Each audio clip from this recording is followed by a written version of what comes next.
Hey guys, welcome to Independent Nomad. Love and light to you all. So I got some certification this past weekend in Comedic Yoga, which I was very excited about. I went to Sacred Chill West over in it's in Atlanta.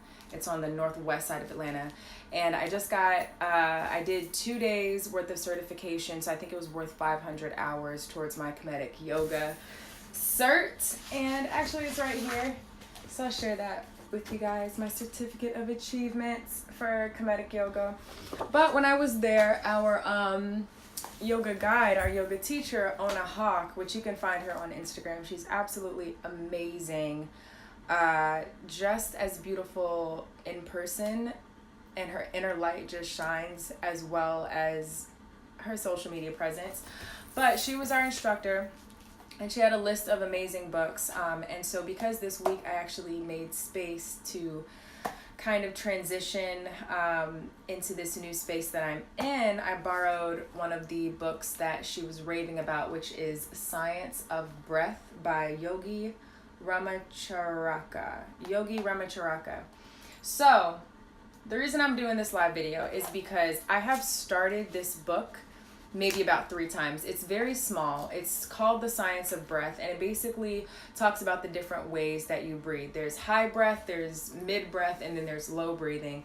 But the healthiest way to breathe is a yogi complete breath.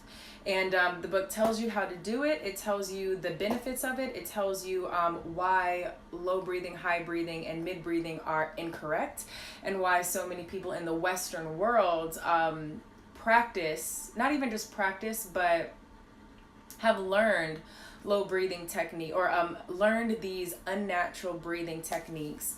And so there's bits of it that are interesting, and I've been skipping all over the place, and I have not been able to really just hone in and read it cover to cover.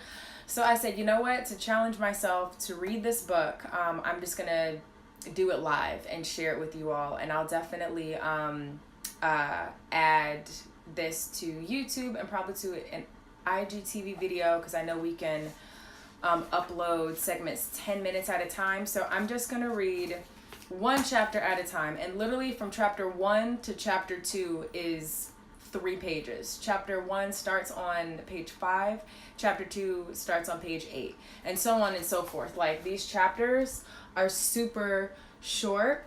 So the reason why this has been a little bit arduous to read for myself is because it's an older book. Like, there's some of the references. Yogi Ramacharaka was talking about how people in the Western world are riddled by consumption. Like, this is not 1914. We do not get, I mean, granted, I'm sure consumption is definitely in a different form, but you know, that's not something that you hear like, oh girl, what's wrong with you? Ooh, I got consumption. So it's written for a different era. And so the reading style isn't as conversational as like you would see like a lot of self-help books and things like that these days. It really sounds like you're just talking to a friend. So in order to give you all the benefits of this book and to get them for myself as well, I figured, why not have a friend actually read it out loud? So here we go, chapter 1. And you know what, like, just a bit of an index so you guys know what we're jumping into. There are, let me see, 10, 15, there are 16 chapters. I had to do the math because that's in Roman numerals as well, if you can see that. But there's 16 chapters. And I'm just going to briefly read through them, and we're going to start with Salam. So chapter 1, Salam. Chapter 2, Breath is Life. Chapter 3, The Exoteric Theory of Breath. Chapter 4, The Esoteric Theory of Breath. Chapter 5, The Nervous System. Chapter 6, Nostril Breathing versus Mouth Breathing. Chapter 7, The 4 Methods of Respiration. Chapter 8, how to acquire the yogi complete breath. So if you thought we were about to get on this live and I was just about to give you all the secrets about how to do this yogi complete breath, that's not how it works. Chapter 9, physiological effects of the complete breath. Chapter 10, a few bits of yogi lore. Chapter 11, the 7 yogi developing exercises. Chapter 12, 7 minor yogi exercises. Chapter 13, vibration and yogi rhythmic breathing. Chapter 14, phenomena of yogi psychic breathing. We about to get deep, y'all. And chapter 15, more phenomena of yogi psychic breathing. I love how chapter 14 was phenomena of yogi psychic breathing, and chapter 14, and chapter 15 is more phenomena on yogi psychic breathing. He's just straight to the point. And finally, chapter 16 is yogi spiritual breathing.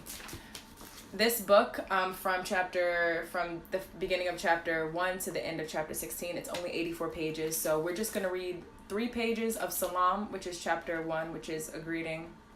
And after this, I'm going to upload it on YouTube. You can find it on my IGTV if you want to go back to it. And eventually, I will string this all together in one full video and have that on Instagram. But for now, you're just rocking with me. So once again, this is Science of Breath by Yogi Ramacharaka.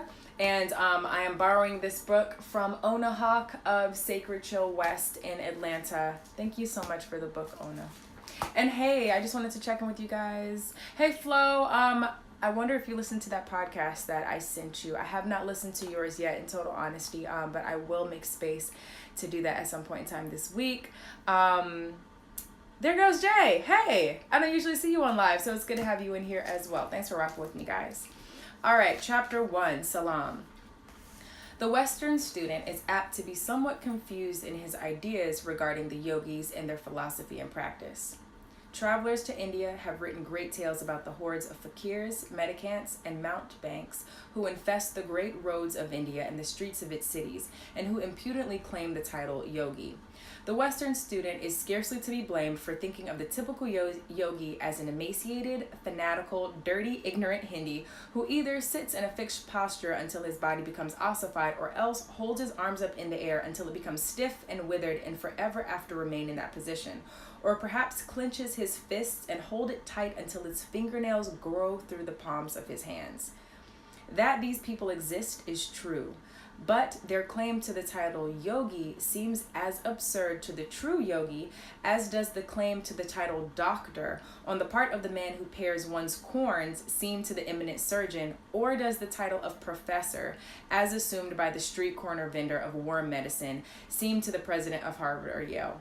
Now let's pause. Like I told you, this was written for a completely different audience, generation-wise, and so some of the style of writing is very old. So this is why I'm reading it out loud, because it seems a bit more personable when someone's reading it to you, or just like if it sounds like a friend's reading it versus you having to piece this together yourself.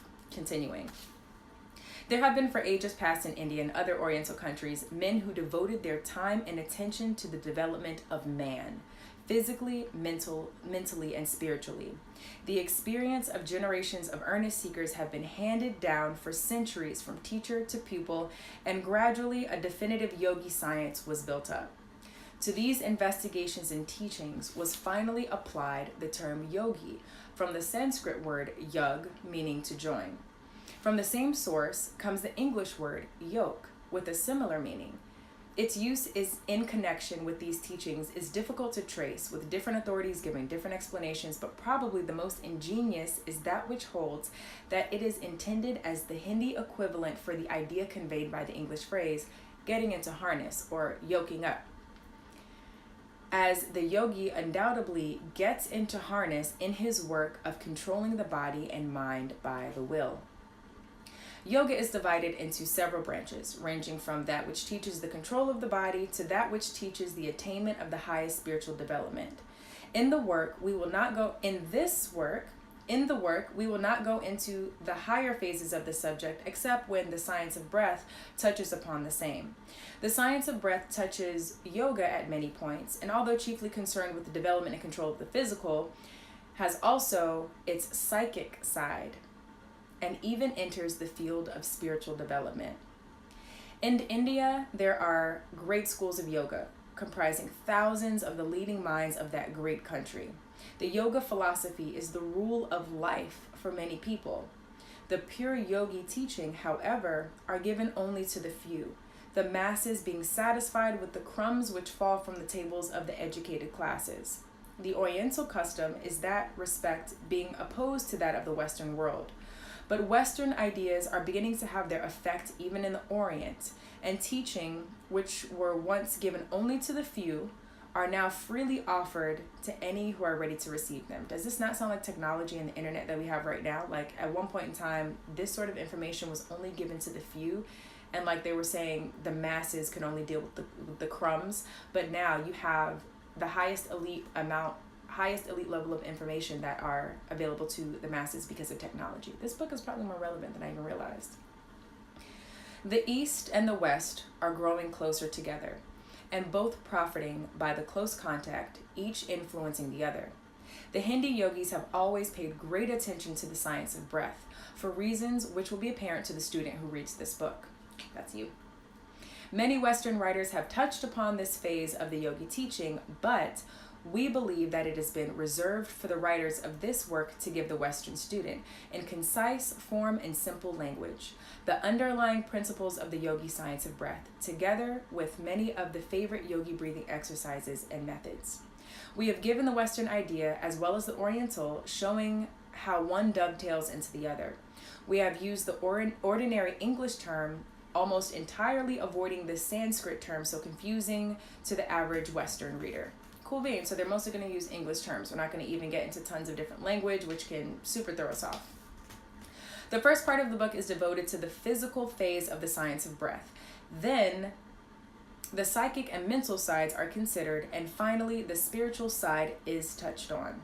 We may be pardoned if we express ourselves as pleased with our own success in condensing so much yogi lore into so few pages, and by the use of words and terms which may be understood by anyone. Our only fear is that its very simplicity may cause some to pass it by as unworthy of attention, while they pass on their way searching for something deep, mysterious, and non-understandable. However, the Western mind is eminently practical, and we know that it is only a question of short time before it will recognize the practicability of this work. We greet our students with our most profound salam and bid them be seated for their first lesson in the yogi science of breath. That's it, guys. That's chapter 1, Science of Breath, Yogi Ramacharaka. And I will put this chapter 1 up here on IGTV. It was super easy to read through. Or it was super short. It was only a couple of pages. And later on in the week, maybe tomorrow, maybe even later today, I'll continue with chapter 2, which is Breath is Life. Love and light. Thanks for tuning in.